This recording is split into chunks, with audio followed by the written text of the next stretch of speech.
Alright guys, we're just gonna open up this, get this sucker opened up. Alright, we're just gonna put that up there, and there's our engine today.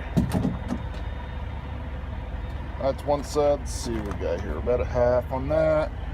That's the windshield wiper fluid. I might add a little bit more onto that. Coolant, right. Make sure all my belts are good, and they are. They look fine. No cracks or wearing on them. Let's see. Make sure everything looks good. Lights are still good. Yep.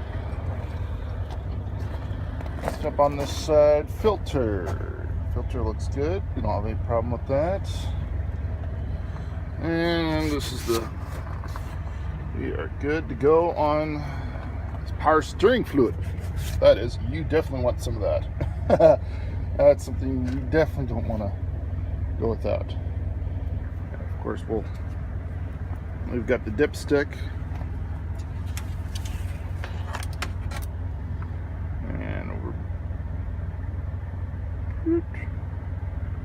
we're about half. We'll be fine. So, yeah, this is a nice little. Okay, up, in, go in. Dang it! You darn. Trying to do this with one hand is not the easiest. Yeah, this is a Cummins. Is what this is. Cummins engine. And we'll see the